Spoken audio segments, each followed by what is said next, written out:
Look, it's a flood. It's a flood. It's flooding. Get away. Quick, we need to get to higher ground. Open the floodgates.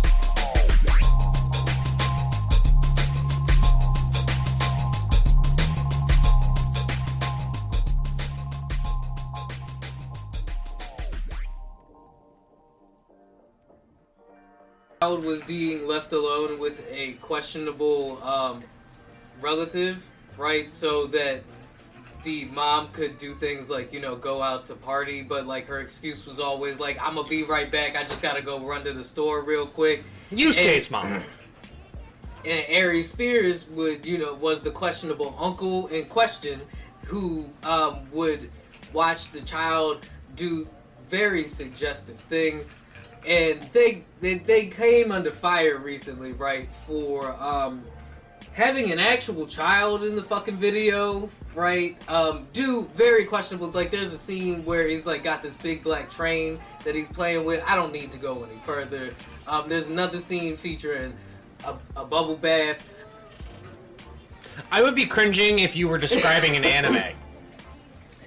And you're not. Needless to say, the mother of the child is very upset and disturbed because she claims that this is her first time seeing the sketch, and it's one of them things like, I don't know who went digging and found this shit, because when was the last time anybody actually checked for Aries Spears? No disrespect, but all the disrespect, because I watched, so I watched it through proxy, right? Like, I watched a video breakdown where, like, somebody, had the decency to censor out the child and, like, just kind of described what was going on in the sketch. But you could still see Aries Spears being the fucking creep that he is. Because, like, alright, one, the sketch just wasn't fucking funny, right? I don't know if it's because of the actual circumstance of the sketch, but it wasn't like, it just wasn't hitting, right? Like, I get the idea it was supposed to be a subversive take on some shit that we all know happened, right? Because it happened, but it was done in absolutely the wrong way. Like, maybe it would have been funny if they used, like, an adult to play the child, but the fact that it was an actual child had me fucked up. And the level of cringe is rising up and crashing through. That's right. It's your favorite intro starter, the boy Doc. And Ziggy. With the flood. The show talking about the news happening around us and how it shapes the culture that defines us. With our pop perspective. To put culture in context. And make the mainstream make sense, because if we don't make sense, we don't make dollars. Holla! And we are joined today by a former coworker and member of the generation of Z. Who is currently aghast at the intro to this podcast. Yeah, it's very loud in my ear. But you know what, that's okay. I'm going a little deaf in that ear anyway, so you know what's Anyway, so... Which ear was it? I bet it was the one that, hands on. Yeah. It's always, it's always if it peaks in the red, I'm used you to know it's something Zig said. Yeah. Trust me, I know. I know. Anyway, so we have Raph here as a first-time guest. Raph, introduce yourself to the people. Hey, people. So, I'm Rafael. I am, as Dan, mentioned, a former coworker of his at a certain coffee establishment, which never go to. Look, don't be quiet. Don't be ashamed. Name them so we know where to never go. The place is Baltimore Coffee and Tea, specifically the Hanover location. Woo! Yeah, the place stinks. Anyway, so. Whoa. Hold on. Don't you besmirch those sugar cookies. I will not let any of the sugar cookie slander fly here. Those things are godlike. They were godlike until you have them like 3 days in a row, and it's like, okay, I feel a little sick now. But anyway. Speak for your own damn Anyway. Yeah. Anywho's, I am in a band in the area. We are called Pulp Noir. Hey, shout out to Pulp Noir. Dope name. Yeah. It is a dope name, though. Appreciate it, guys. Yeah, we make like punk music and sprinkle in some other genres here and there. Okay. We have a single out called "Who Are You," which has kind of like a surfy vibe to it. Ooh. Not that one, Dan. You can find us on Instagram at PulpNoirMD. That's Pulp Noir MD. Yeah. Yeah, and I checked out some of the singles or the one single that you guys had.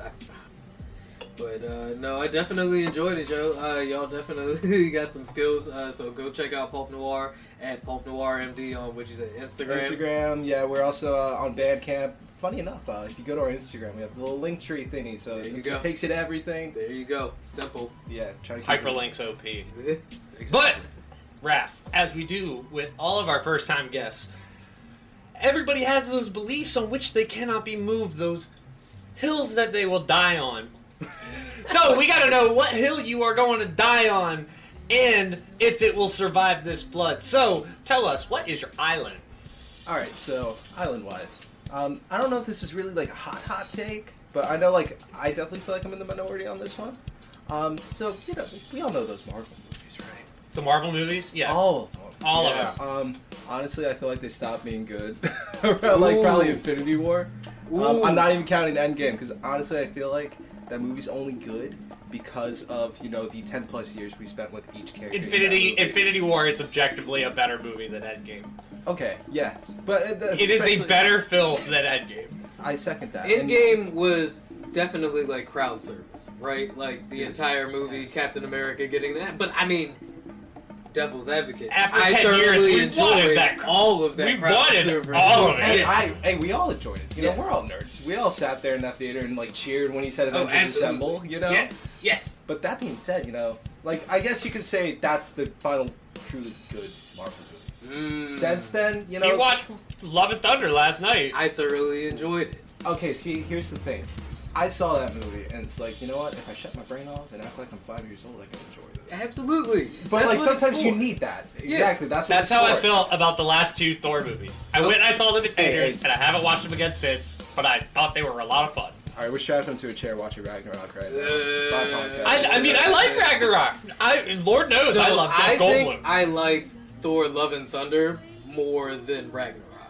The hamminess and the campiness of the whole, like, will they, won't they thing, like, and then, like, the whole shit with, like, Stormbreaker, and, like, it was, yes. It was funny. If you shut your brain off and you pretend like you're Martin Scorsese on an amusement park ride, then it was a great movie, right? Yeah, of course. Was it an excellent piece of cinema? Absolutely not. I feel like if Taika Waititi was gonna lean into Thor being like the god of heavy metal and thunder, then you could have gone and did more than just like fucking Guns N' Roses, right? I was screaming that. Have heavier Like, than where Guns was N' the Roses. poison at? Where was the White Snake? Like, Doc right here. He's Motley right here. Crue. right. I mean, look, I loved the whole shout out to Jean-Claude Van Damme when he was like doing the split in between the two motorbikes. Like, that shit was great, right? I just feel like if you're going to ham it up because it's Thor, and I love that's the approach that they took with this character. When the phases first started, and they were like, we're gonna make a Thor movie, I was like, what the fuck are you gonna do with that character? No, I get that, especially because like with all these movies, of course, when they sit down, they're like, okay, we're gonna make a movie about Squirrel Girl. Let's just say like we gotta rewrite this character for like an actual audience to enjoy, not just dudes who hang out in comic book stores. If they made a Squirrel Girl movie, I feel like it would totally be like on some Clueless shit, right? Do you want to know how a Squirrel Girl exactly. movie would go? So, a Squirrel Girl movie would be like, Squirrel Girl goes off on a mission, and then, like, the people in the room are, like, talking for a prolonged period of time, and then after the dialogue, they just, like, show up to Squirrel Girl, who's, like, standing over Thanos' corpse, because she does all of this crazy, overpowered stuff off-screen. It all happens off-screen, except for Doctor Doom. Doctor Doom is deathly afraid of squirrels. That is a fact. So, Okay. Raph, Yeah. as your island goes. Yeah. No, I just find that like the lack of competition has just really kind of made them creatively stagnant. Like they're just like stuck in this kind of like let's go with like a lighthearted, happy-go-lucky kind of vibe where everything's just tied up in a neat little bow at the end. And I feel like as a person who enjoys like I don't want to be that guy, but real cinema and these movies. You know, it's like you kind of need a little bit more to spice up the pot a little bit. Which, like, okay, so for some context, I'm a big fan of the Daredevil show that was on Netflix, right? Yeah. I feel like that hit that balance perfectly. Where it's like, you know what? It's a superhero thing. It's cool. You know, we all love it. But it's also just a genuinely well-crafted piece of, you know, So TV. All right, so I will say a superhero with a known quantity in pop culture. Because the show that did exactly what you said and nailed it is The Boys. Oh, yeah, of course the boys did it. Yeah, but No, I'm saying in terms of Marvel. But I was Yeah. gonna Because say Marvel's not doing that. No, but I see. Loki. Once again, to play There are a devil's few advocate. exceptions. Yeah, Loki, There's WandaVision, right? those were both like highbrow shows. Like seriously, even Captain Falcon, Winter Soldier, right? Captain Falcon, Captain Falcon, Winter Soldier, Desu-chan. Hated it. I love Sam Wilson. You know, I love the Captain America side of or corner of the Marvel universe. I just felt like that show. They stole a plot device from Lovecraft's Country. The racism was the scariest thing all along. So I actually love that. Like, I love the social commentary and stuff. I just hated the fact that they caused Sam Wilson to regress as a human being. Like, you know, so like, you don't feel like he had development as a character? no, I feel like he took a step backwards. Because, like, honestly, like, so going off the logic that Steve Rogers is, like, you know, perfect Iconic. dude. Yeah, iconic, yeah. Like, you would think that Sam would trust his judgment, you know, like... A little bit more. Yeah, exactly. Like, because, like, I feel like with that show, he just spent so much time meandering, like, oh, I don't deserve this, blah, blah, blah. Instead of just, like, trusting And Captain really, America's like, wishes. growing into the character of Captain America. Yeah, instead Meanwhile, of... Winter Soldier's just like, fuck you, let's do this. Yeah, exactly. Like, I feel like he just took too long, like, saying, like, I'm not good enough, when he's like, okay, you know, I may not feel like I'm good enough, but I want to, like, earn that. So it's almost like I feel like, and let me know if you think I'm interpreting this wrong. I like spend less time with him questioning the role and more time with him learning how to make Captain America his own. Yeah, Right? exactly. Like, instead of just questioning it, just like, why does the black man have to feel like he's not good enough to be the superhero? Right? Exactly, Like, yeah, Why just like- not let him be cocky, but still have to learn how to be the kind of like hero that Rogers was? yeah, right? exactly. Like, I just want to live up to this mantle, you know, instead of Yeah. just like keep having that keep you from doing it. I It's think almost Marvel like- might have actually put themselves into a weird position, having so many of these main characters falling off at the same time. Whole time, let me just to stay on this real quick. It's almost like if Anthony Mackie had played his role like Will Smith in Men in Black, like the first Men in Black movie, right? There we go, there we go. Yeah, right. So it's like, you know, I'm young, I'm gung ho, I'm about this, but I don't know. These might be shoes that are too big for me, kind of thing. Yeah, but he's still like, I'm gonna do it though. Yeah, right. I'm gonna prove them all wrong. They say I can't, I'm gonna do it. There you go, right? Yeah. Like that.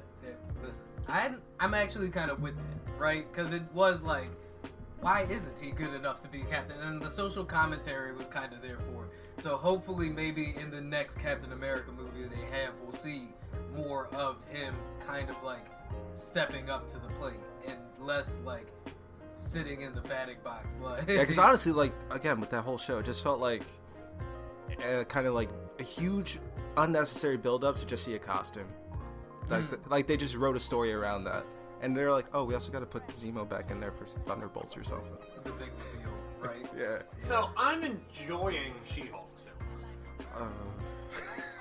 I'm Okay. enjoying it. I don't know how, but It's the too hot to handle of Marvel. I can Okay. feel. Okay, so once again, right? I feel like we have to remember, as consumers of media, that not everything is meant to be highbrow. Yeah. I get you. Yeah, definitely.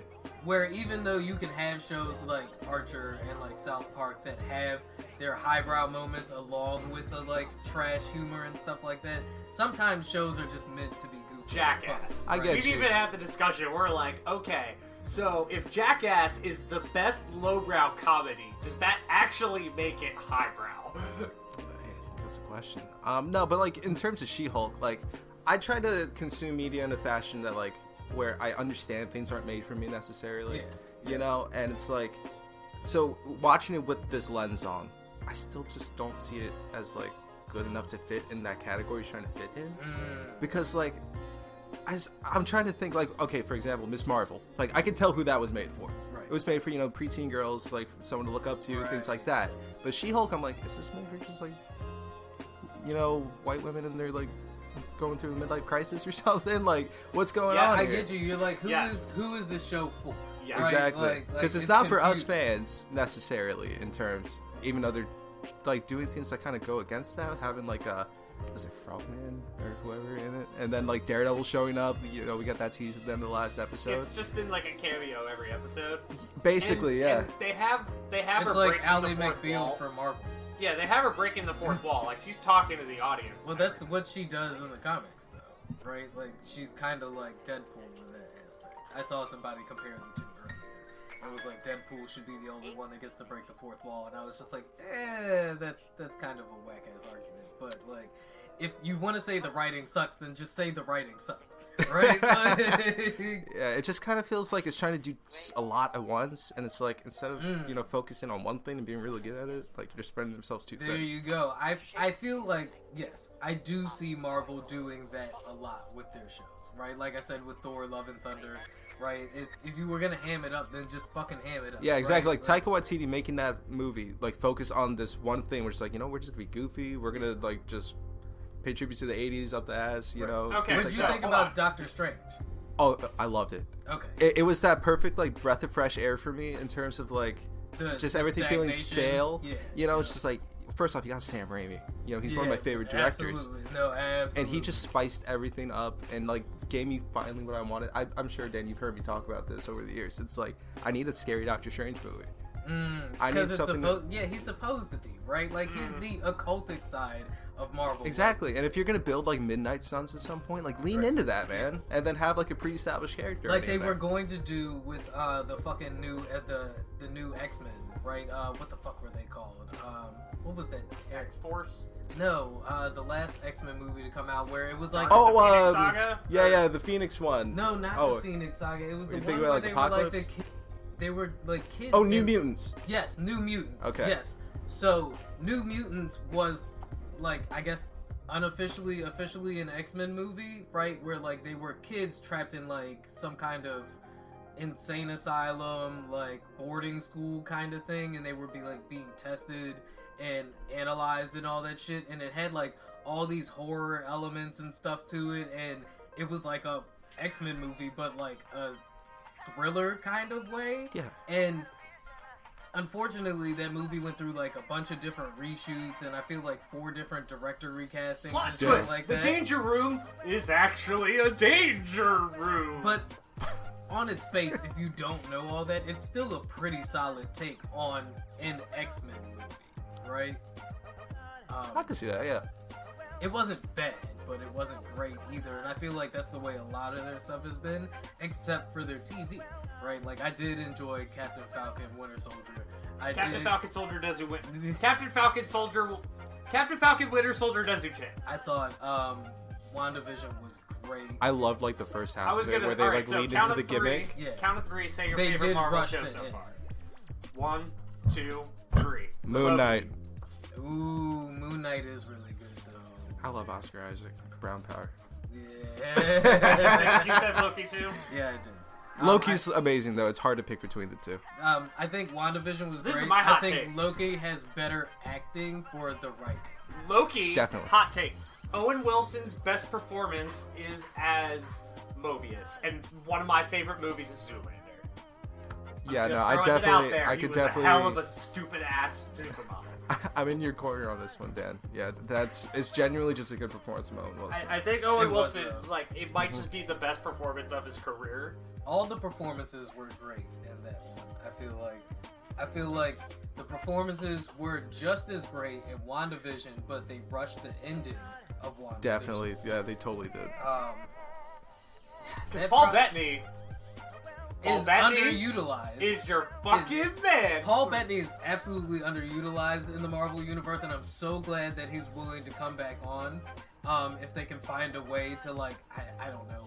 He's a him- robot. They'll figure it out. Yeah, I'm sure fucking Spider-Man will figure it out some kind of way, right? Yeah, It's always Spider-Man's Spider-Man. got the time thing. And- Scarlet Witch is the fucking Scarlet Witch, and Vision's a robot. And they're getting ready It'll to be bring fine. Ironheart into the franchise, and then they could always lean into Shuri, so it's like... Yeah, they could totally do that. right. Shuri's probably just like, why didn't you bring him to me, like, way earlier? Like... You know, I'm gonna Ben fix this for you.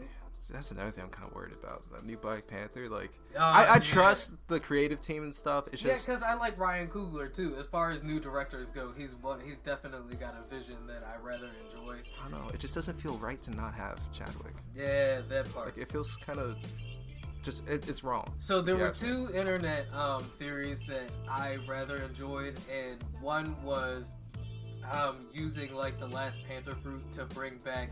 You talking about Killmonger? Killmonger? Yes, Yeah. to bring back Killmonger. I was trying to remember. I actually haven't what seen the that one. character's That's cool. real name is. Using like forgotten Panther fruit to bring Killmonger back, right? And then just letting Winston Duke be Black Panther. M'Baku? Yeah. Okay, I messed with that one too. Yeah. That was pretty cool. I love M'Baku. I don't know why. Like, I like Winston Duke as an actor, and I'm like, why can't we just lean into M'Baku? Like, because he wanted to be king anyway. Hey, that's fair. So, speaking of Deadpool in the Marvel Cinematic Universe, Doc and I once had an amazing idea of how to, like, really fuck up the MCU and introduce Deadpool. Lay it on me. Deadpool meets Nick Fury, Okay. and then uses his teleporter belt and breaks through the multiverse into every Samuel L. Jackson movie. Ooh. Now, while you think about that, let me With know how every you're Samuel feeling L. being a about variant. Secret Invasion. Have you seen the trailer for that yet? Secret Invasion. Oh, that's gonna be nice. Yeah. Yeah. No, that's gonna like, be you know, Sam Jackson, Emilia Clarke. How can you go wrong? doing A lot. It's Secret Invasion. doing like an X-Files kind of like thing, right? Yeah, I love the X-Files, so just like anything that evokes, you know, that show for By me. the is way, WandaVision. Remember I was telling you when it was Russell Park. Randall Park. Yeah, Randall Park out there, the CIA agent, and I'm just like, look, you could totally imagine David Duchovny. You like replace who? I'm like, you don't have to replace anybody. But like, who would he be playing? Agent Mulder? Okay, that's another thing. Just literally have Agent Mulder there? How cool would it be if they just had a TV show, you know, on Disney Plus or whatever, just about, you know, Randall Park, just week to week, just like investigating different like mystery, Superhero things, right? superhero things in the MCU. They tried that. It's called Agents of S.H.I.E.L.D. Okay, but Yeah. here's the thing. Jimmy Woo, Agents the of character's S.H.I.E.L.D. name's actually cool. No, right. If they did it as a flat-out comedy, you know what would be hilarious? If they actually did it as a three-camp sitcom. Like, instead of WandaVision doing it as, like, the joke, just actually do a three-camp sitcom. How long? Okay, to wrap this up, and then we gotta decide if this island floats. How long do you think it's going to take before Marvel does a three-camp sitcom? They're gonna run out of ideas eventually, so I give it by I'll give like one more wave of announcements, then after that we'll probably see Yeah, one. then we'll have like an office style, like Yeah, damage control, squirrel, right? sword. When they're all living at Avengers Tower, right? Oh god. Oh, I can The see it main already. character Yeah. of this show will be the Secretary. 85% of the show takes place at the Secretary desk. Kind of like Seinfeld and Jerry's apartment in the restaurant. In that case, just have it be like Jarvis or wherever the AI is now. Right. Just Boom, like he put the can- camera on the little Right. screen. That's it. Writes itself. I'm trying to think of what character this would be out of the entire Marvel universe. Like, who would be out of everybody we've seen in the MCU so far? Like, who would be the perfect secretary for this desk? Zendaya. Well, you know what, Marvel But she likes. doesn't officially she can't officially participate in Avengers like activity. Because she doesn't fucking remember. No, it would be fucking. Oh my god, dude! It would be. What is her name? It would be Darcy at the desk, right? Because she's already there, and she's the snarky one, right? Oh yeah. The other thing that really I have a problem with Marvel is they will get like let's be honest, their rogue gallery is pretty shallow. It's like Thanos, Loki, You talk about like overall villains. yeah, like Oh falls yeah. off. Yeah, they're totally Like, gonna run out of ideas. the ones that are really good, they always kill off. You watch Thor: Love and Thunder, Christian Bale was The best. out of that world All right, in that last one, and then we have to like wrap up on the island. My island is that the best villain that the MCU has had so far is Ultron. Five the backwood. But the bitch time out, she ain't that good. Big booty white bitch. Okay, I need to hear this. How is it not Ultron? Ultron didn't need the Infinity Stones to have them niggas shook for their lives. Okay, that's He's fair. actually murdered a member of the Avengers, right? The only person to successfully murder one of the Avengers, right? So much so that they had to create a whole fucking new superhero just to deal with this nigga, right? Okay, maybe I'm just like still scorned by Age of Ultron as a film, but like you know, I can see it. I can see it. Bad as we No. all remember. I just don't like Joss Whedon. Ultron. That's fair, right? But don't put that on Ultron though. All right, you know, I can do that. That's fair. Ultron had everybody's shit. You know, in retrospect, now that I'm thinking about it, Does it totally float? did. Does it float? You know what? Raph's Island definitely floats because we've been talking about it for the last like half an hour. I'm gonna say Raph's Island, for the most part, floats. No, it has to, right? Like we couldn't be There are- floating on a the raft. exception with- proves the rule. If we're like, but Loki, and Right. he's like, but everything Yeah. else. Hey, I love Loki. I'm not saying there can't be outliers. Exactly! That's the point. The exception proves the rule. There you go. Break time!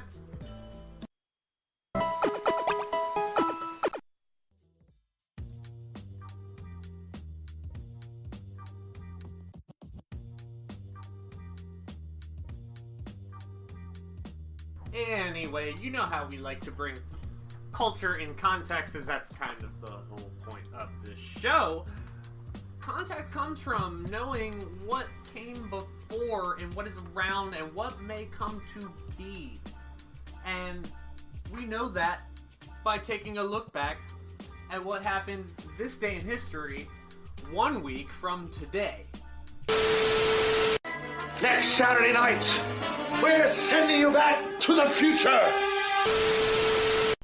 Because we record on Sunday, a week behind, so this will release 6 days from now. So while we're talking about things for us that happened a week ahead of time, for you, the date this drops will be the things that happened on the day that this episode drops.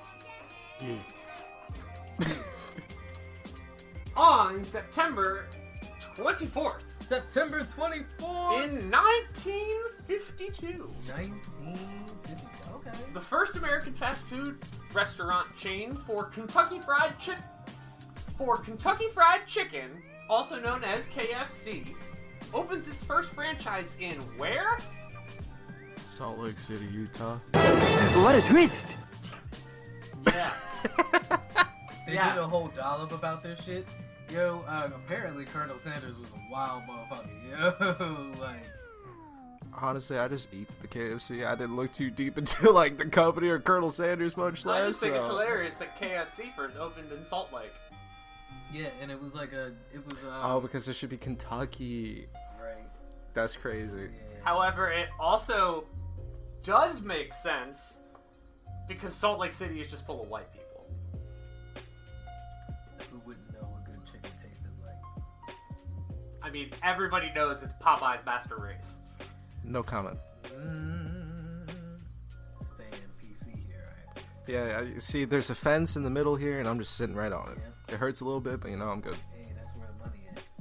In 1968, CBS realized that the truth hurts and decided to tell people in 60 minutes.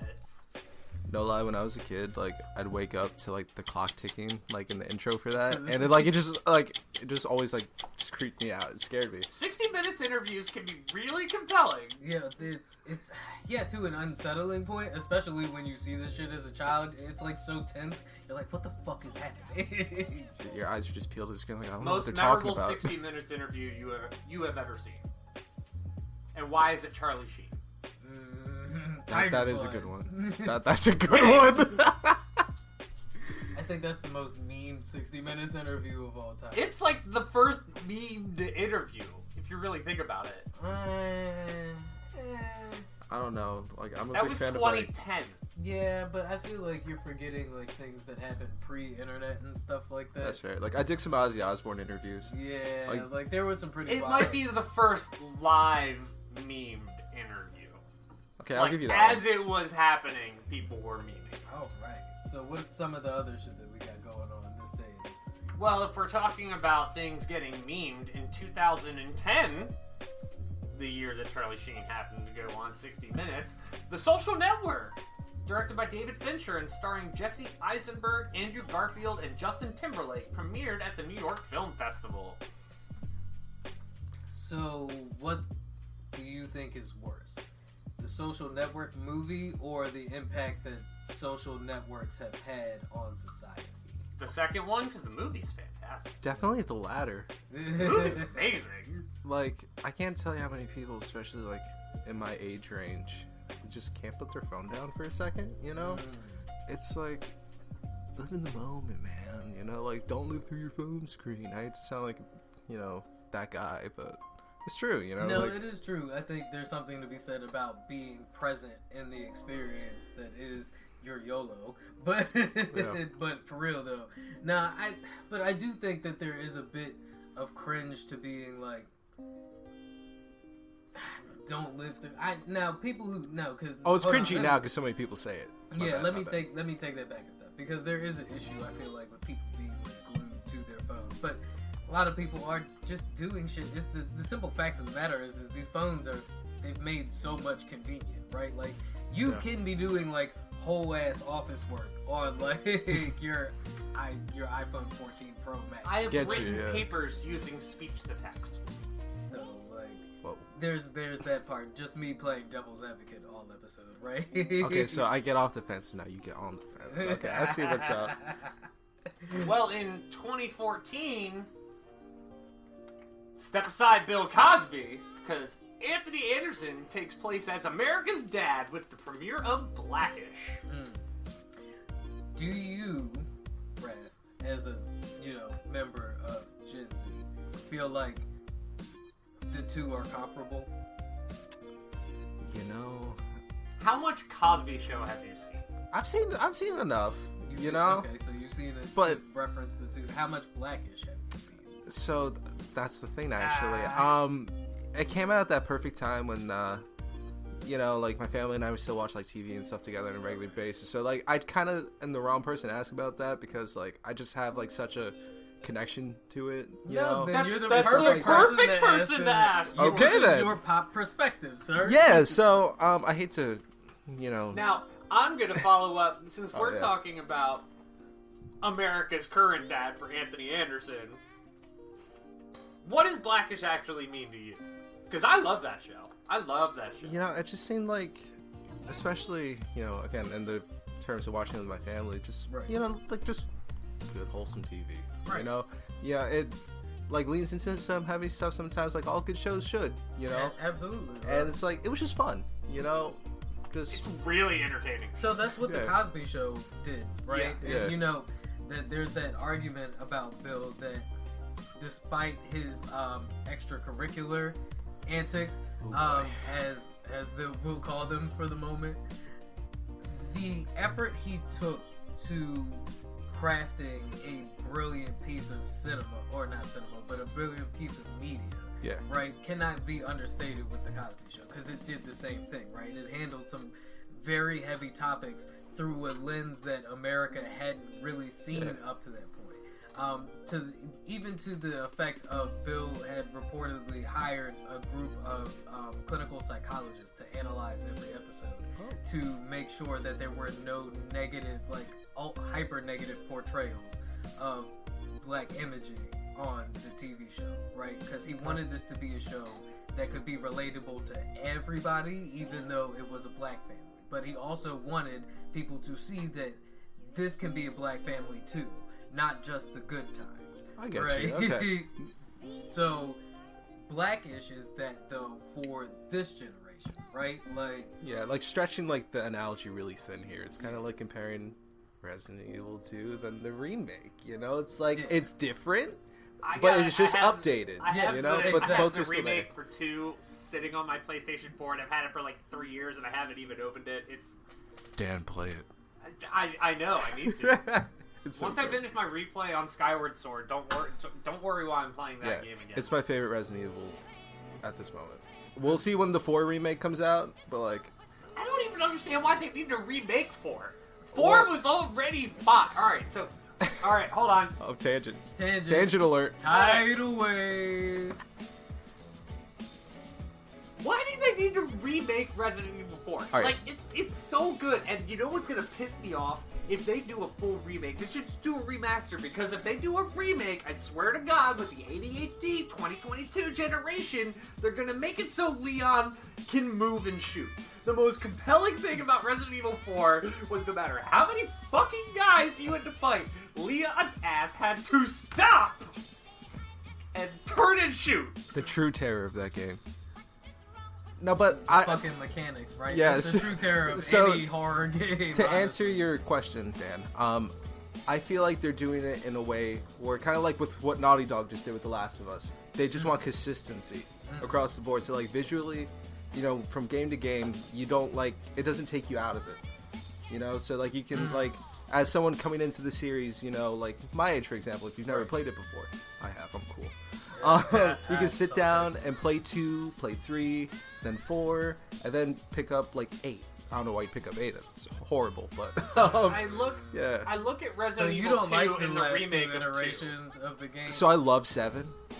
because like 7's actually That's scary. Biohazard, right? That's Yeah. not the, yeah. Well, were you in Louisiana in the house? Yeah. I just started playing that, and it's You're in for a treat, man. dude. It's so good. I love horror games, right? Yeah. Especially as a kid, they were one of my favorite types of video games. Like I wasn't really into first-person shooters. I like hack and slashers and platformers, right? But I love horror games. Horror games are scarier to me than horror movies will ever be. 100%. Yeah, because you're actually like partaking in it, you know, like It's you so, get immersed and in it. They're so immersive, dog. Right? Fucking 7. Biohazard has me so fucking shook that I can only play that game like once a month. Right? Dude. Like it's really like, I don't know if it's because I'm like older, right? And my heart ain't built. No, the same I felt that thing. same thing, dude. But like, I still made myself like night after night. Yeah. Turn the lights out, Yeah, you know. exactly, You just 'cause start that's playing how you it, have to play a horror game. like you know? covered You in the just have- blankets, you know. Like, Yes. it's just such a good So game. all of us have played Resident Evil. And Yes. the fact that they have it in You played VR, 4, right? yes.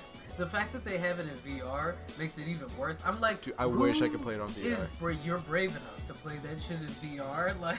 Dude, I even tried to play it on like the hardest difficulty, where you got like 1 life or something like that. I mean, I died immediately, but So, it was still all right, scary. I see the Resident Evil It's 2 like a fucking remake Rob compared to Zombie the horror original. movie. The way I compare the the Final Fantasy 7 and the remake, like they're totally different games. Yeah, but like that works to like each Resident version's Evil credit. 4, I don't want a totally different game. I literally just want pretty Resident Evil 4. That's all I want. Yeah, but Dan, like, look at it this way, like. He wants Resident Evil 4 that looks like Final Fantasy. Yeah, no, but it's like, what if you actually end up liking the changes that they make? And who's to say they don't like add a setting where you can stop and shoot just, you know, for shits and gigs? I mean, I suppose I can give you that because the way I described the Final Fantasy 7 remake is it's everything I never knew I wanted. Yeah. Again, like, they could just do some really cool stuff with Leon as a character, because, like, as much as we all love it, you know, in the old game, he's just insert 80s action hero here, you know? But, like, that works to that game's credit, because, like, it's kind of campy in a way, you know? Like, it gets... He's the 80s action hero with the worst fucking luck ever. Yeah, but, like, now they're just trying to lean in, I guess, into the horror Like, aspect I would of it just more. have, like, if I was Leon, like, I would just find a job with a pension and then literally never leave it. Because every time he gets a new fucking job, everybody dies. Yeah, totally. Actually, no, you don't want that, because they're watching a good job at, like, I don't know, TJ Maxx. Like, zombie outbreak, you know, occurs. That's all we need. Resident Evil has always been great, right? But it's always been one of those horror franchises that, you know, straddle that line of, like, horror action. Yeah. Right, so it's like now they're trying to figure out which direction to really take. Like, do we lean more into that creepy zombie aspect. And what like hurts me so much is that 7 like went back into the horror direction. Like it just like it didn't take a step back. It just like straight up just fell backward into it. Was like, And then 8 like undid all of that. you want a panic attack for like 72 hours. Yeah, and like what's crazy is some people like hate 7 for that reason. Like they just can't like sit down and actually like play through it because it's so intense. Well, they're pussies, right? And even and this is me sitting here saying that I haven't really even like gotten into the game yet because it's scary as fuck, right? But that's what makes it so great. Exactly, yeah. Like you gotta at least like even if you can't handle it, you gotta still like sit back and be like, wow. The fact that a video game made me feel that, Yeah, right. insane. And I can't tell you the last horror movie that made me feel that way. But I can. No horror movies made me. The last thing I watched that actually. Alright, besides. Better Call Saul, when Chuck was made to look fucking crazy, I was like, fuck you, Charles, like dancing, like screaming, fuck you, Charles. It was a blast. But before that, it was Demon Slayer, when they were fighting the like Spider Mom. She had all of those like Demon Slayer students like tied up by the webs. Like Tanjiro cut them all loose, and he was like, "I can save you." And then the Spider Queen was just like, "Nah, I'm done." And then like within a second, she just pulls the strings, and you see all of their necks snap, lean back, and gap. I was like, "Holy fucking shit!" the 2 horror movies in honor of spooky season officially starting. That's right, I'm officially starting spooky season. Oh, I'm Yes, all on sir. board. I already got the costume picked out and everything. The last 2 horror movies that have really done that to me. No, okay, 3. That have really done that to me were the Evil Dead remake, right? And it wasn't spooky, but it was everything I could have ever wanted in an Evil Dead remake. The fucking, oh my god, the practical effects, like it. Dude, it was gorgeous. The effects in that movie are bananas. I love it. Yeah. Like, if you're talking about what do you want in an Evil Dead movie, first thing I'm gonna say is Bruce Campbell. I mean, it didn't even like just the way they remade it, like the story they told with it, Dude, and the fact that it worked without Bruce. yes, That is that's what's insane. and the tension, the way they built the tension. The movie didn't feel rushed at all, because that's the thing I feel like a lot of movies go through now is they're rushed, right? But the Evil Dead remake, fucking masterpiece. Do you think that applies more to remakes? Yeah, or because than to like original films? Like a good one. I feel like The Gray Man. Did The Gray Man feel rushed? No, but the pacing was a little weird. I'll give you that. The Evil Dead remake could have been a movie on its own, right? Like, that could have stood as an original piece that just happened to have the same fucking name, right? And not even really be attached to the original IP, other than just through the Necronomicon, right? Which H.P. Lovecraft created as, like, an open source work of horror anyway. That's true, right? I mean, you have the C for Cthulhu book. I have, like, the whole, like, Cthulhu mythos sitting up there. Well, no, That's what's you up. have, you That's have what's the ABC by Cthulhu. The But, Greek yeah, no, DVD. because I fuck with H.P. Lovecraft and Lovecraftian horror, right? dude, it's rad. Yeah, Like, Did it's you really get cool to stuff. see the Cthulhu plushie yet? Yes, she does have the Cthulhu plushie. My daughter has a Cthulhu plushie. Hey, yo, that's sick. Yo, but the Babadook, too. Awesome. That was another one where I was like, the tension and the story that was being told put me in a really immersed place. Like, I was, first of all, that child's acting in the Babadook is way better than Brad Pitt could ever do. I'm saying it, and I'm not even joking about it. I'm saying it to be funny, Brad, if you ever hear this, but honestly, Also to mock his co-host. that child, the way he threw that tantrum in that car, son, and Yeah. her The straight actor, dead- not his co-host. Yeah. The Babadook was great, and then the fact that it is now like an LGBTQ icon because of like a Netflix glitch is also hilarious. to I me. was looking at that. That's awesome, Yeah. dude. No, but like as far as horror movies go, one that really did it for me, and I'm not sure if you guys have even seen this. The Lighthouse with I wanna see Pattinson this. and Yeah. Defoe. No, Okay, I- that movie totally gives me like Kubrick Shining vibes. Yeah. And like it's not, of course, till like the very last act where like shit hits the fan. It's not like scary per se, but it's just highly kind of disturbing as the movie goes on. It's unsettling, right? It makes you Sounds like the way, like watching Requiem for a Dream. Yeah, kind of like that. Like, it just totally messes with your head because you go crazy with Pattinson in this movie. Like, So you see everything through his eyes. I remember correctly, that movie is directed by the same dude who did The Witch. Yes. Right? Yeah. Mhm. Okay, and that was another really good horror movie that was way too fucking quiet. Stop making movies so fucking... The dialogue. Stop making dialogue so quiet, and then the explosions so that you have to turn the TV back down. Dude, yeah. No, see, okay, you're in for a treat with The Lighthouse then, because, like, Defoe's just, like, shouting in his, 20 sailor voice, like, the whole time, and, like, literally just watch it with subtitles, because, like, I watched it in the theater, and I couldn't, like, figure out what he was saying half the time, until, like, I watched it at home, and I'm like, okay, he's saying a lot of cool stuff here. Okay, cool. So the way the director, Robert Eggers, has characters break down in real time is really great. He did it in The Witch too, and you got to watch this like fucking like 17th century Calvinist family break down in the middle of the woods while this witch does absolutely nothing other than maybe molest the son. Like, Okay. so both of those are great. Okay. I didn't do anything. We just laid the bed together. You had to take it to a dark place. So, are we... I already was... Something came up earlier where I could have also gone to the Neverland Ranch joke, and I didn't, so I'm proud of myself. You never go Neverland Ranch. Never go Neverland Ranch. I do feel like we have slid out of this day in history, so I'm gonna take us into another wild historical moment. The debate between whether or not you should eat your cereal with milk or water has been officially settled by the Kellogg's brand.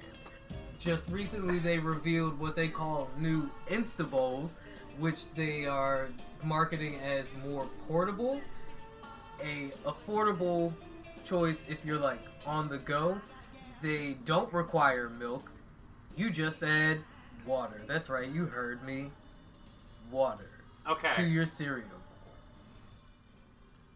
That sounds like struggle cereal right there. Like, you growing up and, like, The food can't afford the milk, so you just do manufacturing that. giant announced the debut of Instabowls, a portable container of its most portable cereal brands, including instatized milk powder. That's a quote. That turns into real milk with a quick stir upon adding water. That is so grody. As a writer, As a That's alright, though. as a writer, As a writer. I would find it highly obnoxious if somebody read something that I wrote and projected an entirely different idea from what I intended. Where are you Well, going? I'm going to be doing that with Kellogg's. Kellogg's, you're wrong. You're wrong. You're just wrong. Everything that you're saying is wrong. None of it makes any sense. It's MRE cereal. It's a meal ready to eat cereal. That is so true. It is.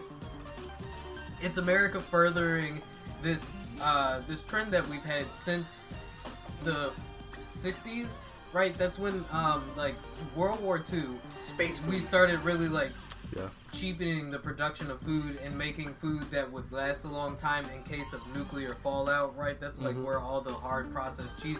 That's when America really started processing like all of their food. And then when World War II ended and we ended up with like 52% of the world's wealth, right? And we didn't have to make cheap things anymore. Our corporations went, well, why should we stop making cheap shit, right? Money, money, money. So we continued this trend where it's like, yeah, we don't care if it's bad for you. It's really cheap and it's convenient. America loves convenience, a la smartphones, a la social media, a la Google, like A la McDonald's, a la DoorDash. right. A la the link in Pulp Noir's Instagram page. Convenient. There we go. Come on, baby. Gotta tie it back, Business, capitalism. That's how it is. Look, we're a left-wing pie, but we still like some kind of capitalist. I know what capital is. I mean, we live in a society of spectacle and All right. Alright, Joaquin Phoenix. We live in a society. I was going somewhere with that. Of course, you feed Americans a bunch of their processed cheese at low dollar amounts so they can buy ample amounts of things. What's another thing that America loves? That's right, they love spectacle. And you know what? It's 2022, and you know who the king of spectacle, strangely enough, is? That's right, Logan Paul. I was gonna say Kanye West, but I guess you're right, though. I mean, there's an argument to be made for either. But as you were saying, Well, Logan Paul is going to be taking on Roman Reigns in WWE. okay, who's more of a joke? You know, Logan Paul for asking WWE to do that, or Roman Reigns for taking it? You think You think Logan asked WWE? Well, it worked. It worked for my statement. WWE threw him a bag. Dan, it worked for my statement. Okay. Yeah, so this whole thing with like these spectacle, it makes me feel like we're back in like the 1920s, right? When people were doing shit like diving off of poles into the cups This of feels water and this shit. feels Like, very this feels very Evil Knievel. I mean, they're just like Evil Knievel or David Blaine, just like it's. Yeah. This is now Logan Paul's thing. It's like Paul told USA Today in an interview that it's about virality. This entertainment business, my brother and I will always bring fucking seats in. Roman Reigns and the WWE know that. His wrestling skills date back all the way to high school, apparently, is what he's claiming. because it's totally the same wrestling, right, guys? Right, like... You should have said theater. Then we would have, you know, This- believed right, he has the lead credentials into for it, this. right. But no, I mean, so you know, he's been in the ring a couple of times. I feel like, But the other no thing other is, boxers are taking him seriously. at, So like at this point, like you and I, we're like, you know what, Logan, you all right, but Jake, fuck you. I don't like any of them. I feel like I gotta Jake's- say, when Logan walked out to the Mayweather fight with the Shadowless graded 10 first edition Charizard, I was like, holy shit, that's like a such fucking flex. I would love to do that. So I feel like Logan's character development has taken an interesting turn. Like if you look at them as like, because they're media, dog. Like everything they do, even though it's like reality media, we know reality TV is fake, right? So if we look at them through these YouTubers through the same lens, right? Like that style of YouTuber through the same lens, then you know his character development his character arc has taken an interesting shift here. He's now like this exquisite podcast host who also fights in his spare time. Right? It's like the Zoomer Joe Rogan kind of. Oh, great. Just give us some time. You know, once Joe stops Didn't we making say podcasts, that- he's going to pick it up. We said that Logan. No, I it was gonna say Jake. Logan has Jake. We said that Jake needs to fight Joe. Logan though has had some like interesting takes though, right? Like Yeah. he said some things that I was like, okay, so you're not totally inept, right? Like you remember when like we were, oh, you might not remember the days of like early reality TV with Anna Nicole Smith and like Paris Hilton and Nicole Richie and their. I mean, I know about that stuff, but yeah. Those reality stars, like everybody and Jessica Simpson, Nick Lachey and shit. So I'm aging myself just a little bit, but. When all that shit was going on, there was a debate on like how stupid those like people actually were. It's right? the chicken of the sea. It's like, come on, they're super rich. There's no way they can be that stupid, right? And it's like Logan has shown that he's not that stupid. He's not the fucking dude that the Disney Channel hired to do, what the fuck was that show called? Insane Parks or whatever. Dude, it took me a long time to even realize he was on the Disney Channel. Mhm. I just remember him from the Vines. Yeah. And, Yep. And yeah, but he I was mean, stupid props with to him, that though. Disney money, though, right? Yeah. But didn't go stupid with that Disney. Hey, but props to him for, like, actually, you know, having a platform now where he can, you know, make good takes and stuff like that. Exactly. Like, honestly, I didn't even think he was capable of it. He so, called, like, when that's he cool. called out his white privilege, that fucked me up, right? Like, I was like, yeah, that's heavy for a dude who got famous and rich to the position where he's at now from monetizing his white privilege, right?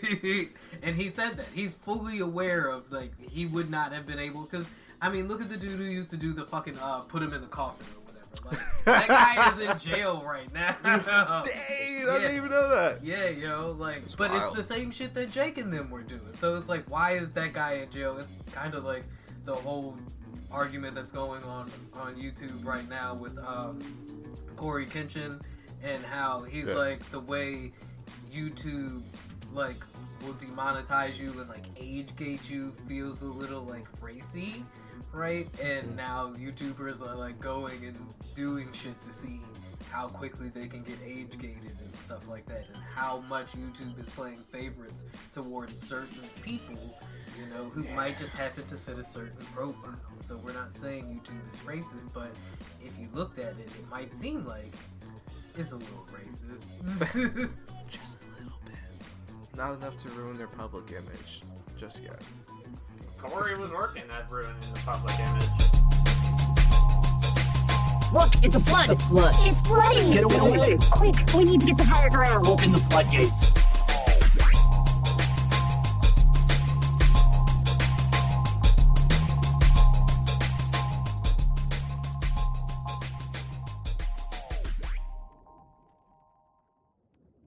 Wait, why can't we talk about It black is stuff? time to